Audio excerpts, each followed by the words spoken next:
A 2 minuti dal termine il pareggio.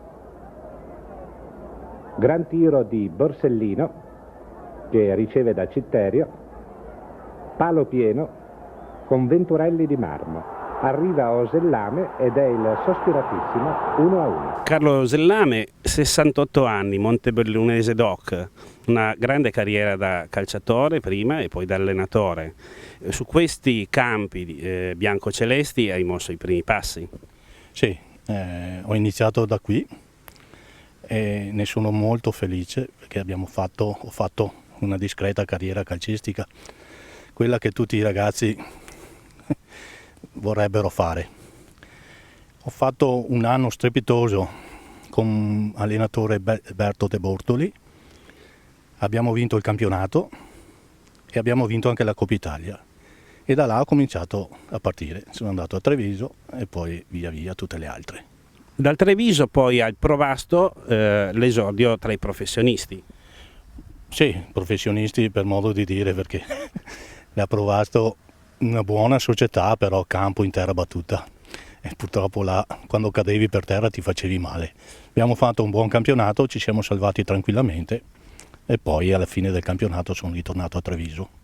E a Treviso record di gol in una stagione, giusto? Sì, l'anno dopo, per il primo anno abbiamo fatto la quarta serie e abbiamo vinto il campionato con Giacomini allenatore. L'anno dopo è venuto Mielic in Serie C e là ho fatto 37 partite su 38 e ho fatto 12-13 gol, non mi ricordo quanti. Poi 6 anni al sud e l'esordio in Serie A, con una finale di Coppa Italia tra l'altro. Sì, col Palermo questa, che noi eravamo in Serie B, siamo riusciti ad arrivare in finale e l'abbiamo persa ai supplementari 2-1 con la Juventus. E i 3 anni favolosi a Cagliari.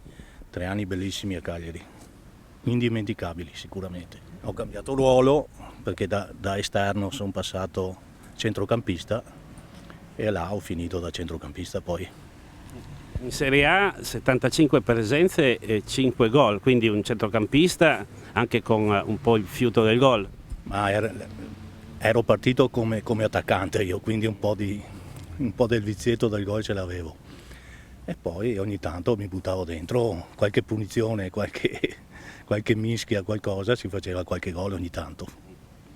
È rimasto impresso nella memoria il gol con il Torino? Ho fatto il gol al mio ex allenatore Giacomini allora. Abbiamo vinto 1-0, un gol. L'ho presa un po' di stinco, a dire la verità, però è andata dentro. Sì, bella soddisfazione. Ho fatto 4 mesi all'Atalanta. Poi ho avuto qualche problemino con l'allenatore e ho dovuto andare via.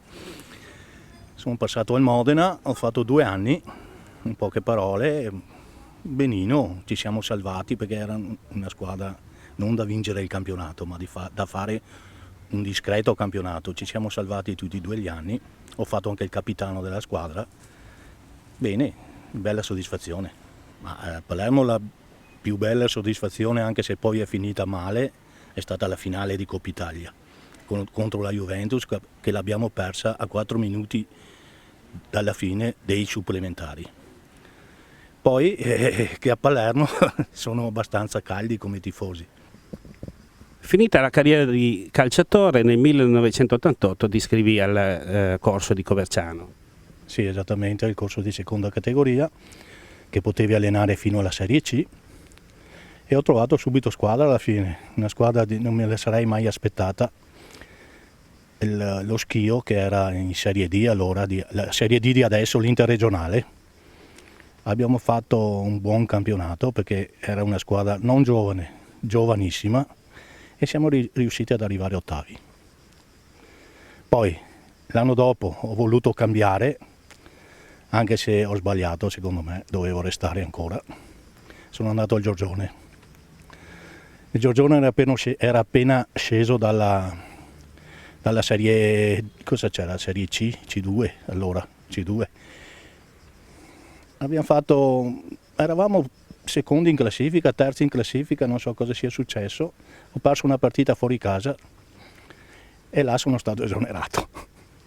Sono stato esonerato e sono rimasto fermo fino a fine anno. Poi l'anno dopo sono rimasto fermo ancora, a metà campionato sono venuto qua a Montebelluna, ho allenato per 3-4 mesi qua a Montebelluna.